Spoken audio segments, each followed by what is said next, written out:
Kisah nyata horor pesugihan penjual emas di Jawa Tengah, tumbal sesajen malam Jumat Kliwon.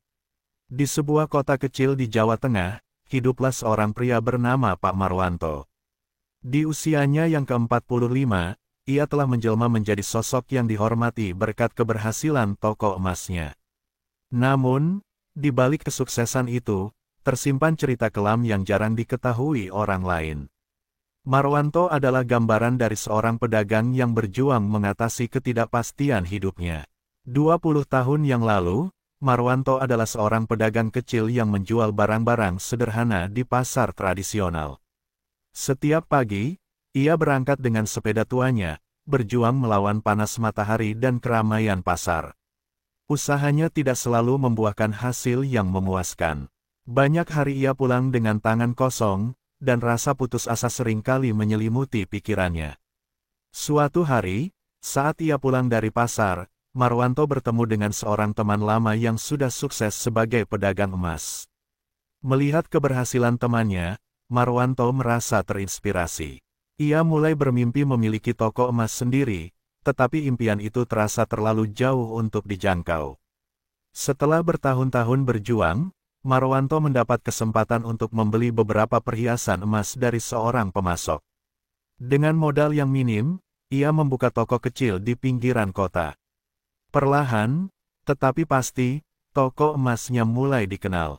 Marwanto bekerja keras, melayani pelanggan dengan sepenuh hati, dan selalu menjaga kualitas barang dagangannya. Namun, meskipun toko emasnya mulai berkembang, Marwanto merasa ada yang kurang. Ia sering melihat tetangganya yang lebih kaya, mobil-mobil mewah berkilau, dan rumah megah yang membuatnya merasa cemburu. Di dalam hatinya, ia beranggapan bahwa keberhasilan bukan hanya tentang kerja keras, tetapi juga tentang keberuntungan. Suatu malam, setelah seharian bekerja, Marwanto duduk termenung di depan tokonya. Ia memikirkan bagaimana hidupnya selalu berputar di tempat yang sama. Meskipun ia sudah memiliki toko emas, ia merasa belum mencapai kebahagiaan yang sejati. Keluarganya, meskipun mencintainya, juga merasakan tekanan untuk hidup lebih baik.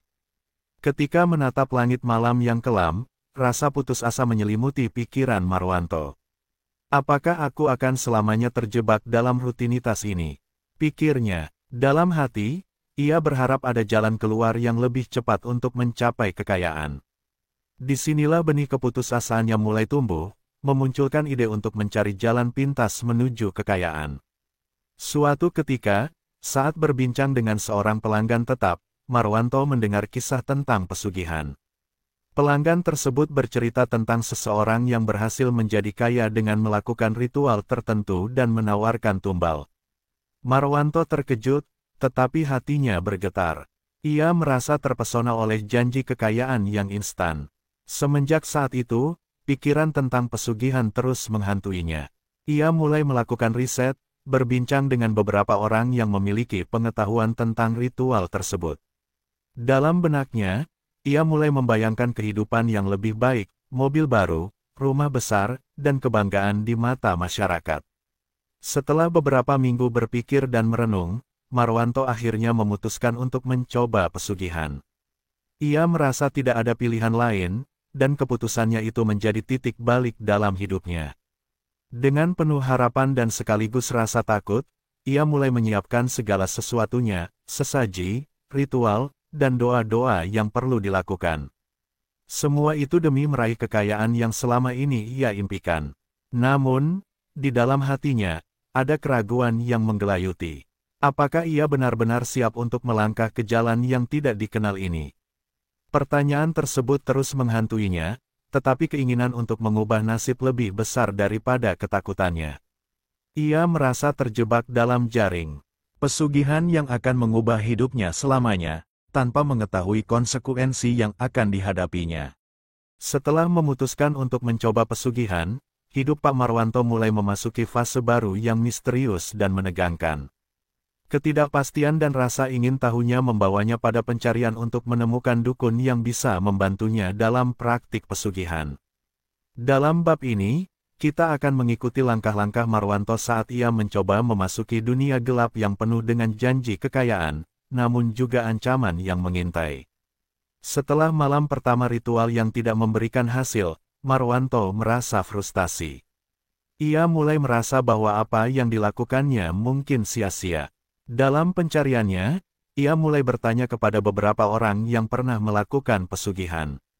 Mereka menceritakan tentang dukun-dukun yang memiliki kemampuan untuk memanggil makhluk gaib dan memberikan kekayaan. Satu nama muncul berulang kali, Dukun Sastro, seorang dukun tua yang tinggal di pinggiran desa. Dikenal karena kekuatan magisnya, Dukun Sastro memiliki reputasi yang mencolok. Banyak orang yang datang kepadanya tidak hanya untuk pesugihan, tetapi juga untuk berbagai keperluan lainnya. Dalam perjalanan menuju rumah Dukun Sastro, Marwanto merasakan campuran antara ketakutan dan harapan. Dia merasa melangkah ke dalam dunia yang tidak dikenal, di mana segala sesuatu bisa terjadi. Dalam pikirannya, ia membayangkan hidup yang lebih baik, tetapi juga merasa ada sesuatu yang mengintainya. Apakah ini keputusan yang benar? Apakah ia siap menerima konsekuensinya? Sesampainya di rumah Dukun Sastro, Marwanto disambut dengan suasana yang seram. Rumah dukun itu terletak di antara pepohonan rimbun, jauh dari keramaian. Dindingnya berwarna gelap, dan aroma dupa menyelimuti udara. Ketika ia mengetuk pintu, jantungnya berdebar kencang. Dukun Sastro membuka pintu dengan senyuman yang ramah, tetapi matanya tajam dan dalam. Marwanto merasa seolah-olah dukun itu bisa membaca pikirannya. Mereka duduk di ruang tamu yang dihiasi berbagai benda mistis, patung, lilin, dan ramuan. Dengan suara yang tenang, Sastro mulai mengajukan pertanyaan tentang niat Marwanto. Marwanto menjelaskan keinginannya untuk mendapatkan kekayaan yang lebih besar, dan bagaimana usaha yang dilakukannya selama ini terasa tidak memadai. Dukun Sastro mendengarkan dengan serius, lalu mulai menjelaskan proses pesugihan. Ia berbicara tentang makhluk gaib yang bisa membantunya, tetapi ada harga yang harus dibayar. Dukun Sastro menjelaskan bahwa untuk mendapatkan kekayaan, Marwanto perlu melakukan ritual tertentu dan menyediakan tumbal. Setiap kekayaan datang dengan harga, katanya dengan nada yang berat. Tumbal itu bisa berupa hewan atau bahkan orang.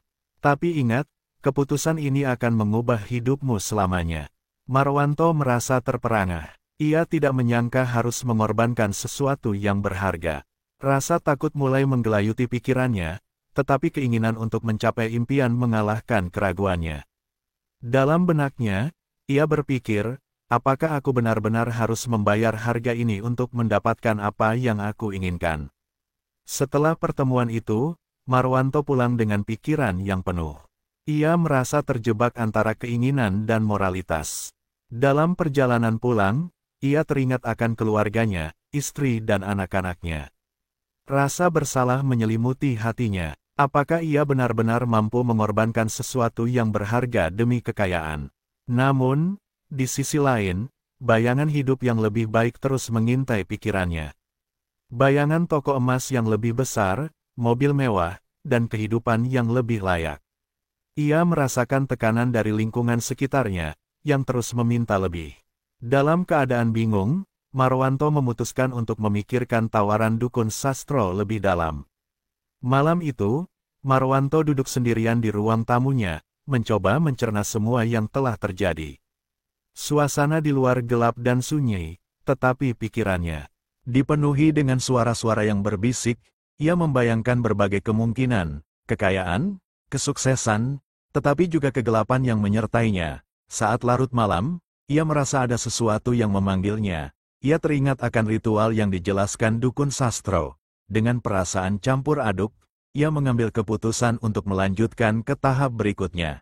Jika itu berarti mengorbankan sesuatu, ia harus siap menghadapi konsekuensinya. Setelah bertemu dengan Dukun Sastro, Pak Marwanto semakin mantap untuk melanjutkan langkahnya ke dunia pesugihan. Dalam bab ini, kita akan mengikuti proses ritual yang dilakukannya, memahami syarat dan persembahan yang harus disiapkan, serta merasakan atmosfer mencekam yang mengelilingi setiap langkahnya. Setelah pertemuan dengan Dukun Sastro, Marwanto pulang dengan perasaan campur aduk, antara ketakutan dan semangat. Ia tahu bahwa untuk mendapatkan kekayaan, ia harus mempersiapkan segalanya dengan baik. Dukun sastro memberikan daftar syarat dan persembahan yang harus dipenuhi.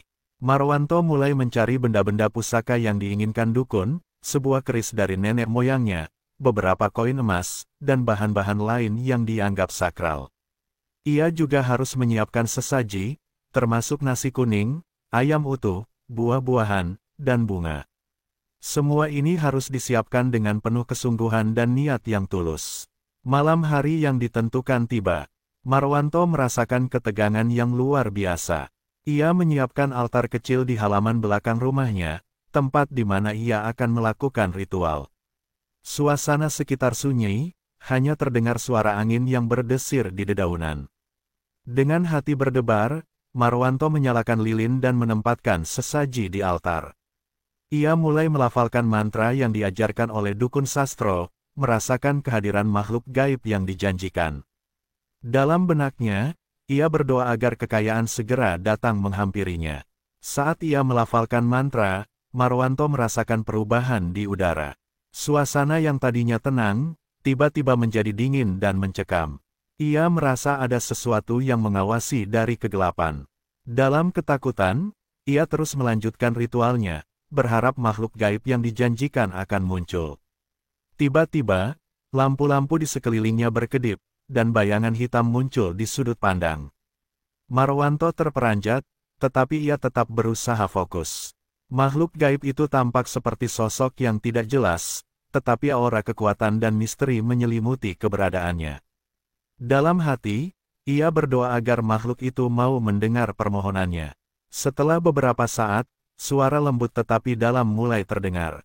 "Aku di sini. Apa yang kau inginkan?" tanya suara itu, membuat bulu kuduk Marwanto merinding. Ia menjelaskan keinginannya untuk mendapatkan kekayaan, berharap makhluk itu dapat memberinya jalan. Makhluk itu kemudian menjelaskan bahwa untuk mendapatkan kekayaan, ia harus melakukan tumbal. "Seseorang harus dibayar untuk mendapatkan yang kau inginkan," katanya. Marwanto merasa terkejut, tetapi ia telah berkomitmen untuk melanjutkan ritual ini. Ia mengangguk, menerima syarat yang ditetapkan. Setelah ritual pertama selesai, Marwanto merasa campur aduk. Di satu sisi, ia merasakan kegembiraan karena telah berkomunikasi dengan makhluk gaib. Namun, di sisi lain, rasa bersalah mulai menghantuinya. Apakah ia benar-benar siap untuk melakukan pengorbanan? Malam berikutnya, ia melanjutkan ritual yang sama, dengan harapan kekayaan segera menghampiri.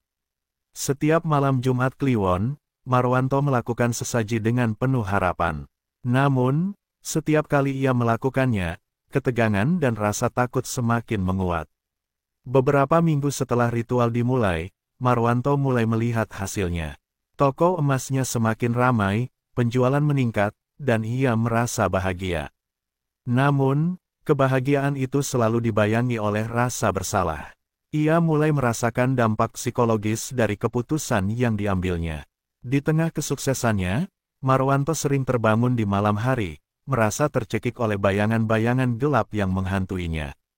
Ia semakin merasa terjebak dalam lingkaran pesugihan, dan setiap langkahnya semakin menjauhkan diri dari moral yang ia pegang. Setelah beberapa ritual, dukun sastro kembali mengingatkan Marwanto tentang pentingnya tumbal. "Waktunya akan segera tiba, siapkan diri, dan jangan ragu," katanya. Marwanto merasa jantungnya berdebar. Ia tahu saatnya hampir tiba, tetapi ia belum dapat memutuskan siapa yang akan dijadikan tumbal. Ia merenungkan pilihan-pilihannya. Dalam pikirannya, terbayang wajah anak-anaknya, istri tercintanya, dan orang-orang terdekat. Namun, rasa putus asa untuk mendapatkan kekayaan yang lebih besar membuatnya semakin bimbang. Setelah beberapa ritual, kehidupan Pak Marwanto mulai menunjukkan perubahan yang signifikan, baik dari segi materi maupun psikis. Namun, di balik kebahagiaan yang tampak, ada dampak mendalam yang mulai dirasakan. Dalam bab ini, kita akan menyelami perasaan Marwanto seiring dengan meningkatnya kekayaannya, serta bagaimana keputusan untuk melakukan pesugihan mulai membebani jiwanya. Setelah melaksanakan ritual pesugihan secara konsisten, Marwanto merasakan lonjakan dalam keberhasilannya. Toko emasnya menjadi tempat yang ramai dikunjungi, dan penjualannya melonjak drastis. Ia bisa membeli mobil baru, memperbaiki rumah, dan memberikan pendidikan yang lebih baik untuk anak-anaknya. Semua mimpi yang dulu tampak jauh kini terasa lebih dekat. Namun, kebahagiaan itu tidak bertahan lama.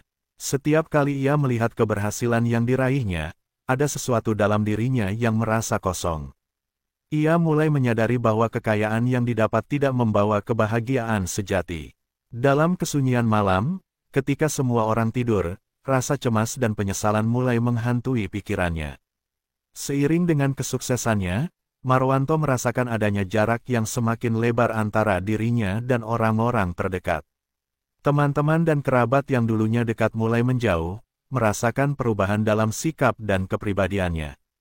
Marwanto menjadi lebih tertutup, dan ia merasa tidak ada yang bisa mengerti perjuangannya. Istri dan anak-anaknya juga merasakan perubahannya.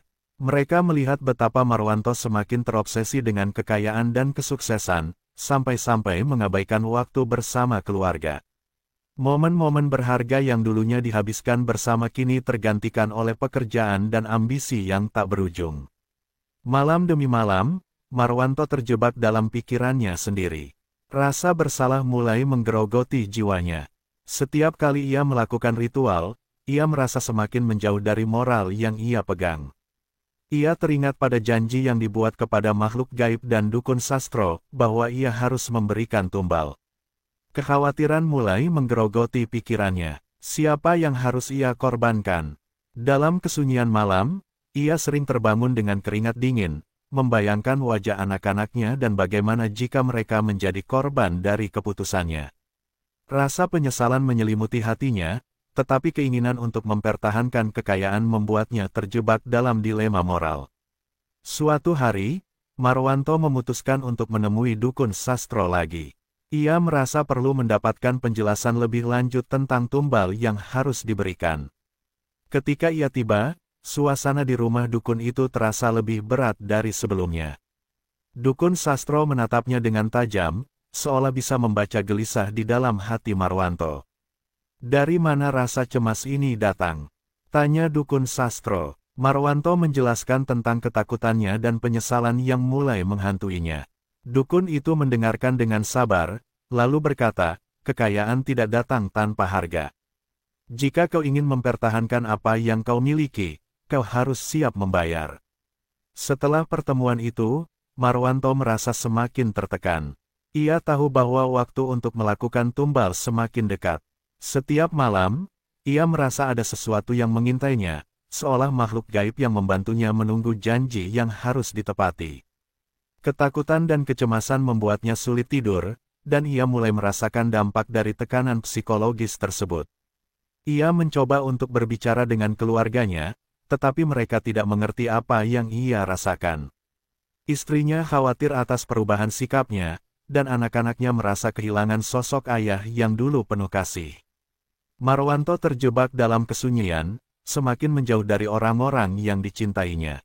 Dengan rasa putus asa, Marwanto mulai mempertimbangkan pilihan-pilihannya.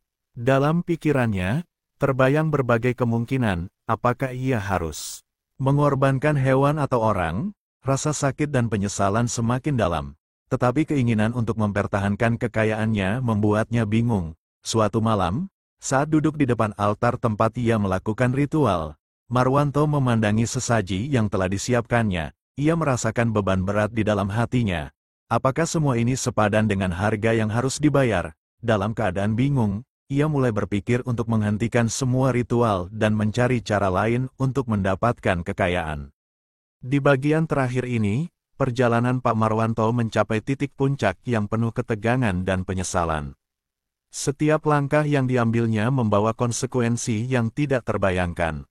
Dalam pencarian kekayaan yang menggiurkan, ia harus menghadapi kenyataan pahit yang menghantui hidupnya. Berbagai pilihan yang diambilnya akan berakhir dengan tragedi yang menyedihkan. Setelah berbulan-bulan melakukan ritual, Marwanto merasakan tekanan yang semakin berat. Setiap malam, ia terbangun dalam ketakutan, merasakan kehadiran makhluk gaib yang menuntut janji. Sebuah suara dalam hatinya terus-menerus mengingatkan bahwa waktu untuk melakukan tumbal sudah dekat. Rasa cemas dan bingung semakin menyelimuti pikirannya. Malam itu, ia duduk di depan altar, memandangi sesaji yang telah disiapkan.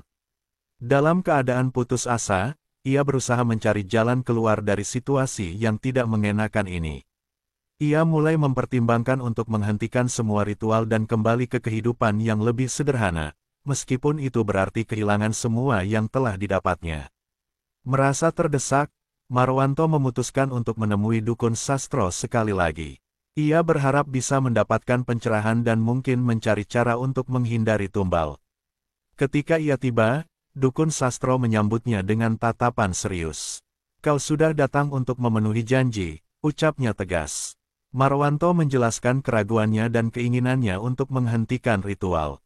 Dukun itu menggelengkan kepala. "Kekayaan yang kau miliki sekarang bukan tanpa harga. Jika kau tidak memenuhi janji, semuanya akan hilang, dan kau akan kehilangan lebih dari sekadar harta." Dukungan dari dukun sastro semakin memperkuat ketakutan di dalam diri Marwanto. Ia merasa terjebak di antara keinginannya untuk bertahan dan rasa bersalah yang menghantui. Ketika pulang, ia merasa tidak bisa tidur, berputar-putar di tempat tidur sambil memikirkan berbagai kemungkinan yang akan terjadi. Hari-hari berlalu dengan cepat, dan Marwanto semakin tidak bisa menahan tekanan. Ia mulai kehilangan fokus dalam pekerjaannya, dan meskipun penjualan di tokonya tetap meningkat, ia merasa ada yang hilang. Keberhasilan yang diraihnya tidak lagi membawa kebahagiaan, hanya tekanan yang semakin berat. Suatu malam, saat ia merenungkan nasibnya, Marwanto tiba-tiba teringat pada anaknya, Budi, yang sangat ia cintai.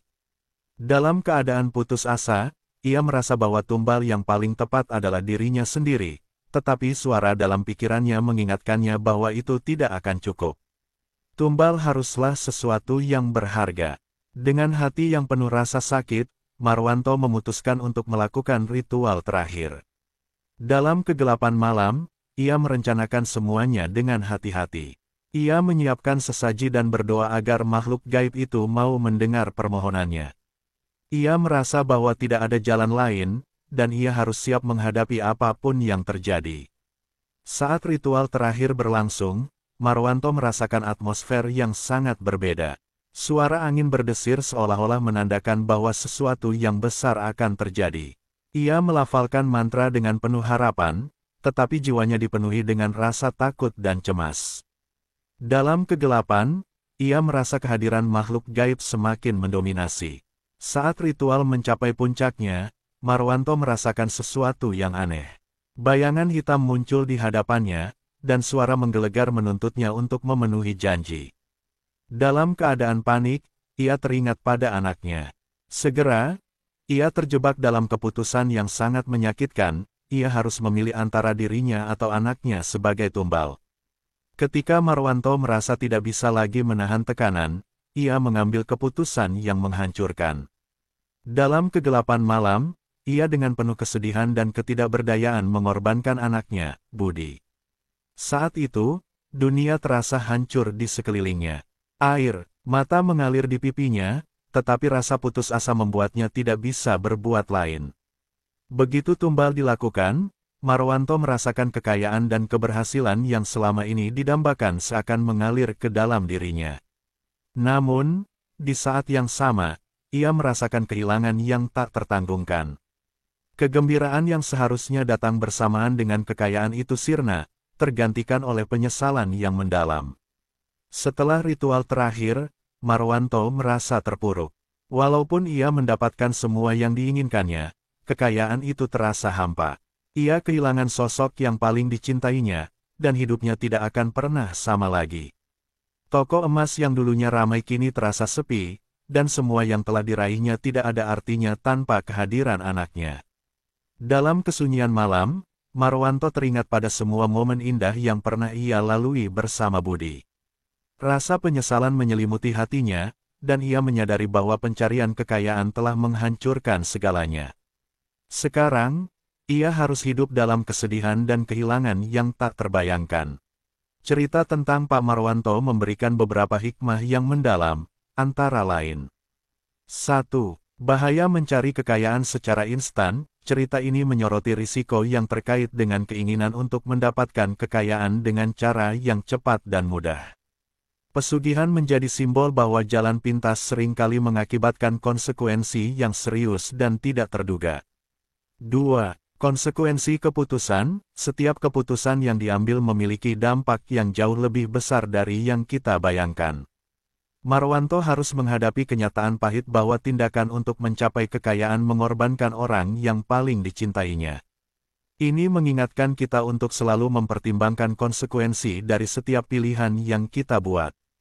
3. Kekayaan tanpa kebahagiaan. Meskipun Marwanto mendapatkan semua yang diinginkannya, ia merasa kosong dan tidak bahagia setelah kehilangan anaknya.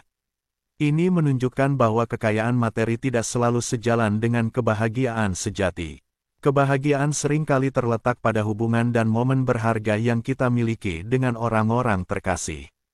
4. Pentingnya moralitas dan etika. Cerita ini juga menekankan pentingnya memegang teguh nilai-nilai moral dan etika. Ketika Marwanto mengabaikan nilai-nilai tersebut demi kekayaan, ia berakhir dalam penyesalan dan kesedihan. Ini mengingatkan kita untuk selalu berpegang pada prinsip yang benar, meskipun dalam keadaan sulit. 5. Dampak psikologis dari keputusan buruk. Marwanto mengalami banyak tekanan psikologis sebagai akibat dari keputusan untuk melakukan pesugihan.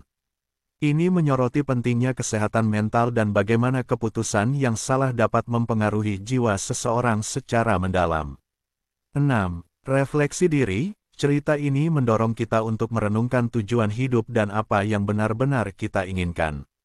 Apakah kita mengejar kekayaan demi status atau kebahagiaan?